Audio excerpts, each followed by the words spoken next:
In what's been a busy offseason for Tennessee baseball, Josh Elander, the new head coach, has completed his coaching staff as there's been more moves within the last week or so. We'll detail that here in just a minute. Hit that like, that share, that subscribe. Frank, House of Orange TV coming at you. Thank you for the support. Thank you for your patience along the way. Here's kind of where we're at. It looked like, of course, after Tony Vitello went to San Francisco, the original announcement was that Frank Anderson would be the pitching coach, Ross Kivett to recruiting coordinator, and then they had an opening, and then Quentin Eberhardt, Coach Q, would be still the strength and conditioning coach. You got to think this stuff was in the works, though, the whole time, because obviously the only thing out of that ended up being the case is Ross Kivett is the recruiting coordinator now, and I'm assuming he'll still be the first base coach. Josh Elander's first hire, as they had the opening from where Vitello left, Elander promoted. He went to Florida, got Florida's interim head coach, and their main assistant, Chuck Girolamo, who comes in, will be the hitting coach. Now comes very highly thought of. He and Elander have a relationship going back to when Elander coached at Elander played at TCU. And so it said they'd stayed in contact over the years. So he brings on an excellent assistant, and, you get one from one of your rivals as well. Home run hire, in my opinion, on that one. So it looked like everything was done. Everything was good to go.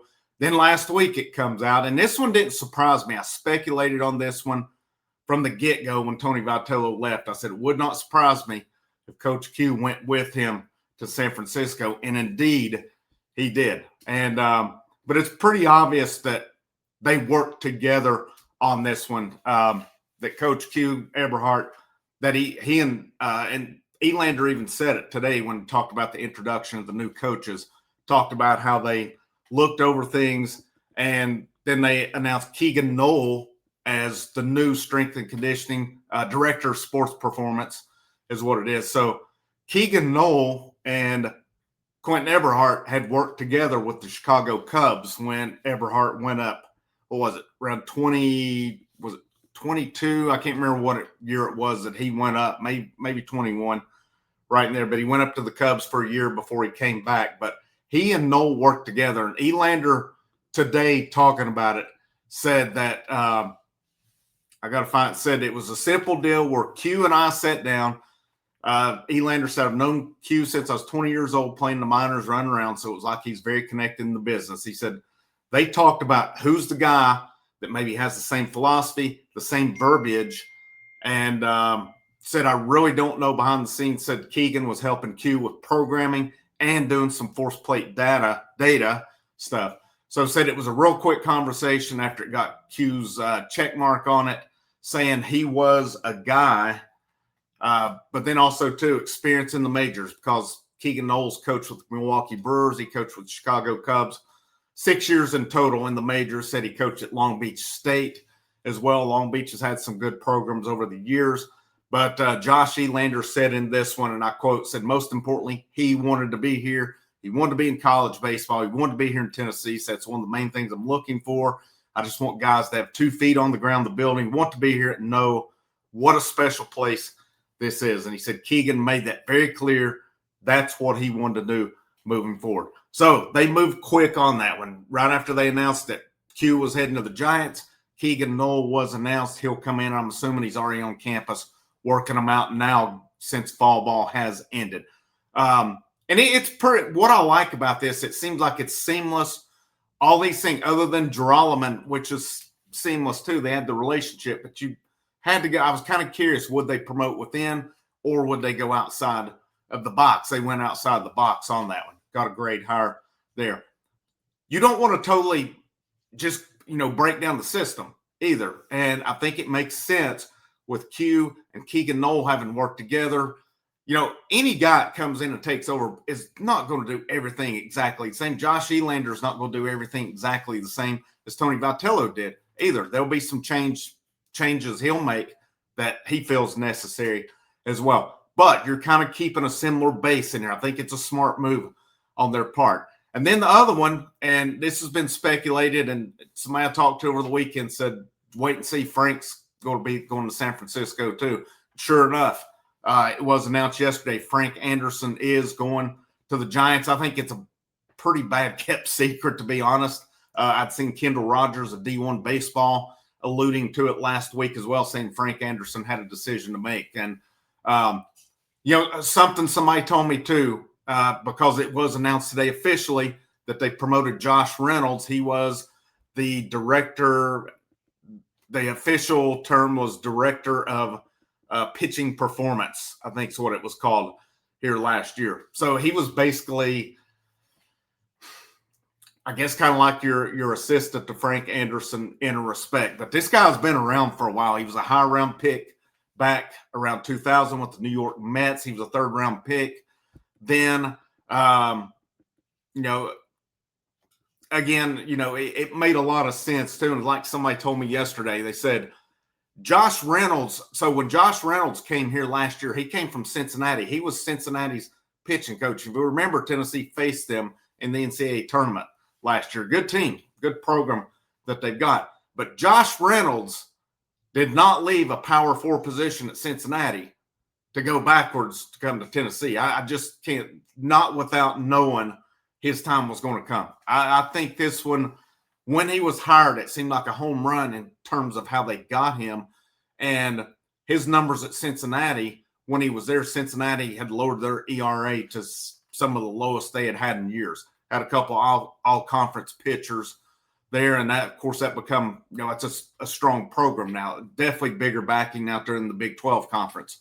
But Reynolds comes to Tennessee. From what I've heard, he's liked pretty well within the program from the players. Obviously, Josh Elander thought enough of him to promote him to the team's pitching coach. So it makes sense that they did it. I think, again, they pivoted quick on this, and I think it had to be in the works, had to have known with Frank. And based on what I'd read today from Eric Kane at VolQuest.com, that Anderson had debated, apparently he's from Texas, but that he had debated trying to get back to Texas somewhere to coach the last few years.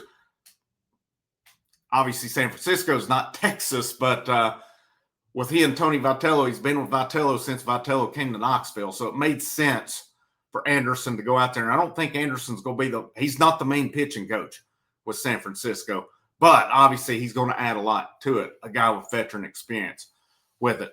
Reynolds promoted to the pitching coach, and Elander talked about him today when they introduced and said that, trying to find the quotes here. Elander said it's a guy that's got a good feel. He said he's been great. He said he's a big fan coming. And Reynolds was an interim head coach at Northwestern at one point too. Then he went on to Cincinnati as an assistant, and said one of the things he talked about as well. And this kind of told me something too, because he said that, whether whatever, said you're going to have to make some adjustments. He said to me, talking about Reynolds, the cool thing is he was excited about recruiting. He really wanted to be involved. He said in the past, the bulk of the recruiting was really kind of K, Ross Kivett, V, Tony Vitello, and I, which was Josh Elander, doing the recruiting. Tells me Frank Anderson, he's probably one of those who helped close them on campus. I could be wrong on that, but it seemed like those guys were out doing the bulk of the traveling, the recruiting. So with having him involved, said that's a huge, huge win. So that'll be another guy who's out on the road with them. And it says, speaking of Reynolds, said, and I know he's established some real relationships with the 26s and also the 27s and recruited. So he's a guy that's got a good feel, high round draft pick, as I mentioned earlier, knows what it's like to have his spikes on the rubber and go out there to compete in both college and professionally. Said no ego is really the thing I'm excited about, where it says he's not afraid.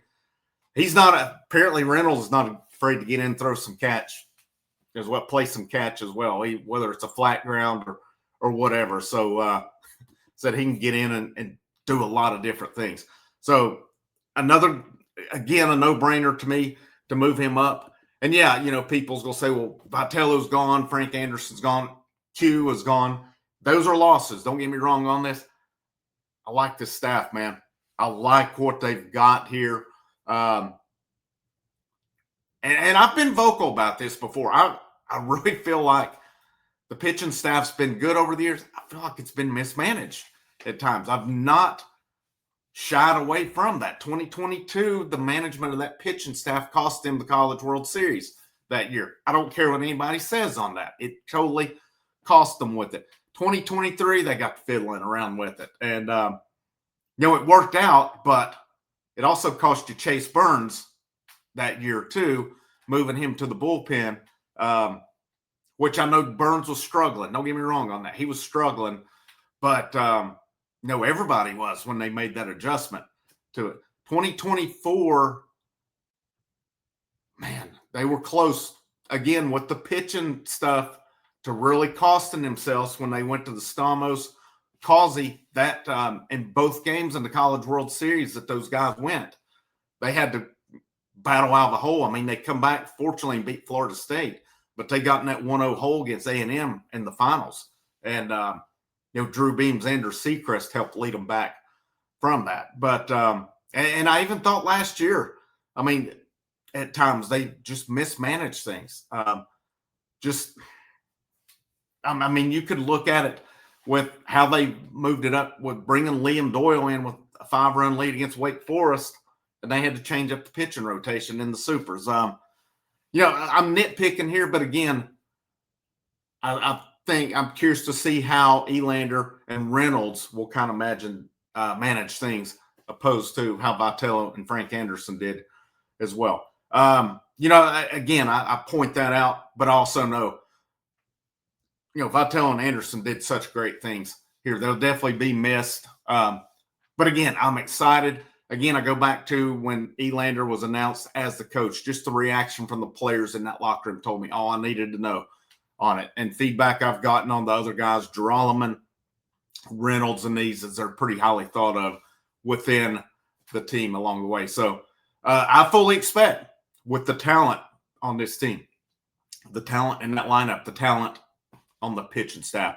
I'm fully expecting this team to be back in Omaha next year, and I'm fully expecting them to be competing to win it all again next year. And the recruiting is still going well. Things are there. And, last thing kind of too, you had a few portal entries last week. Brennan Siegler, Alex Bedford, Jackson Walker, 3 outfielders who did hit the portal.